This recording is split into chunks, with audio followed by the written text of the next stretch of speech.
আপনের চেয়ে আপন আমার এই না দুনিয়ায়,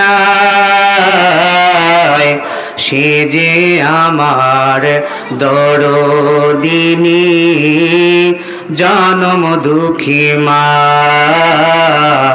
সে যে আমার জনম দুঃখী দরদিনী মা। মায়ের মতো আপন কেউ আছে নাকি? 10 মাস দরদিনী গর্ভে থেকে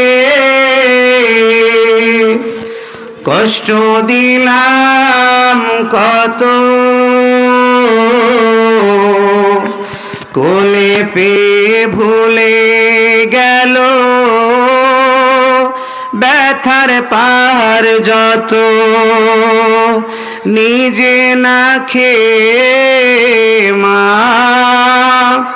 নিজে না খেয়ে মা সন্তানকে খাওয়ায়, সে যে আমার জনম দুঃখী দরদিনী মা। বলি মারহাবা। আল্লাহ বলে আমিনু কামা আমানান নাস, ঈমান আনো তাদের মতো। যেমন ঈমান ছিল হযরতে আবু বকরের, যেমন ঈমান ছিল হযরতে উসমানের, যেমন ঈমান ছিল হযরতে আলীর, যেমন ঈমান এনেছিল সাহাবা আজমাইন রিদওয়ানুল্লাহি তাআলা আলাইহিম আজমাইন, যেমন ঈমান ছিল ফেরাউনের একজন দাসীর। ফেরাউনের একজন দাসীর ঈমান ছিল কত পাওয়ারফুল ঈমান।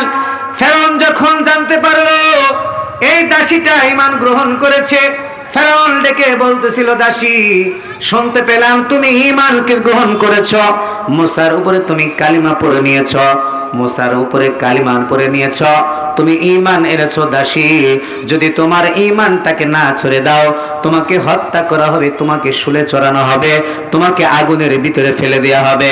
দাসী ডেকে বলতেছিল, ফেরাউন আমার জীবন চলে যাবে কোনো সমস্যা নাই, তারপরেও আমি আমার ঈমানকে বিসর্জন দেব না। বলি আল্লাহু আকবার। ফেরাউন বলতেছিল, দাসী তুমি যদি ঈমান না ছেড়ে দাও তোমাকে হত্যা করা হবে। কিতাবের ভিতরে লেখে এই দাসীর 2টা সন্তান ছিল, একটা সন্তান দুধের সন্তান ছিল, আর একটা সন্তানের বয়স 7 বছর অথবা 8 বছর হবে। ফেরাউন যখন বলতেছিল যে ঈমান ছেড়ে দাও, যখন দাসী বলতেছিল না না ঈমান ছাড়বো না, উত্তপ্ত তেলের সামনে নিয়ে তাকে বলা হলো, এখনই যদি ঈমানটা না ছেড়ে দাও তোমার এই কলিজার টুকরা সন্তানকে এই তেলের ভিতরে ফেলে দেওয়া হবে। বলি নাউজুবিল্লাহ। জোরে বলেন না নাউজুবিল্লাহ। কথা বোঝা যায়? ফেরাউন বলতেছিল, দাসীরে এখনই যদি ঈমান না ছেড়ে দাও তোমার এই কলিজার টুকরা সন্তানটাকে উত্তপ্ত এই টকবগে তেলের ভিতরে তোমার সন্তানটাকে ফেলে দেওয়া হবে। বলে দাও কোনো সমস্যা নাই। সঙ্গে সঙ্গে কলিজার টুকরা দুধের সন্তানটাকে উত্তপ্ত এই টকবগে তেলের ভিতরে ফেলে দিল। টকবগে তেলের ভিতরে ফেলে দেওয়ার সঙ্গে সঙ্গে হাড্ডি আলাদা হয়ে গেল, কাবাব হয়ে গেল। ফেরাউন ডেকে বলতেছিল, দাসী এখনো সুযোগ আছে, যদি তুমি ঈমানটা না ছেড়ে দাও তোমার এই দ্বিতীয় সন্তানটাকে অমন করে অবস্থা করা হবে। ফেরাউনের দাসী ডেকে বলতেছিল, না না না, আমার সন্তানগুলো শহীদ হয়ে যাবে, সমস্যা নাই, তবু আমি আমার ঈমানকে বিসর্জন দেব না। আল্লাহ বলে আমিনু কামা আমানান নাস, ঈমান আনো এই দাসীর মতো ঈমান। দাসীর দ্বিতীয় সন্তানটাকে যখন তেলের ভিতরে ফেলে দেওয়া হলো, তেলের ভিতরে ফেলে দেওয়ার পরে হাড্ডি আলাদা হয়ে গেল, কাবাব আলাদা কাবাব হয়ে গেল, হাড্ডি মাংস আলাদা হয়ে গেল। এমত অবস্থায় ফেরাউনকে দাসী উদ্দেশ্য করে বলতেছিল, ফেরাউন তোমার দরবারে আমি দীর্ঘদিন যাবৎ কাজ করেছি, তোমার কাছে একটা অনুরোধ হলো, আমার সন্তানের হাড্ডিগুলো আর আমার হাড্ডিগুলো তুমি একই জায়গায় দাফন করে দিবা। দাসীকে তেলের ভিতরে ফেলে দেওয়া হলো, তেল টকবক করতেছে। দাসীকে ফেলে দেওয়ার আগ মুহূর্তে দাসী দেখতেছিল, দাসীর চোখের সামনে ভেসে উঠতেছিল তার সন্তান 2টো, কলিজার টুকরা সন্তান 2টো আল্লাহর জান্নাতের ভিতরে বিচরণ করতেছে। বলি সুবহানাল্লাহ। আর মাকে ডেকে বলতেছিল, ও মা লা খাউফুন আলাইহিম ওয়ালা হুম ইয়াহজানুন। ও মা, ভয় নাই, কোনো টেনশন নাই। মাগো, তোমাকে উত্তপ্ত তেলের ভিতরে ফেলতে দেরি হবে, আল্লাহর জান্নাতে আমাদের সঙ্গে তোমার সাক্ষাৎ হইতে দেরি হবে না।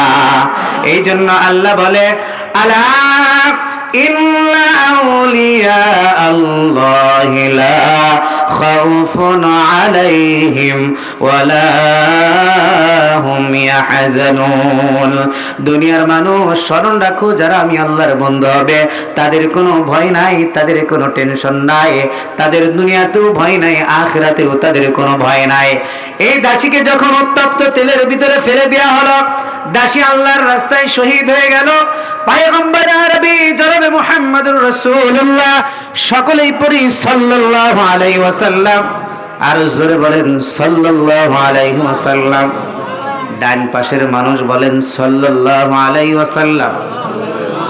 বাম পাশের আপনারা বলেন, সকলেই বলেন, স্টেজের প্যান্ডেলের সকলেই একসাথে বলেন সাল্লাল্লাহু আলাইহি ওয়াসাল্লাম।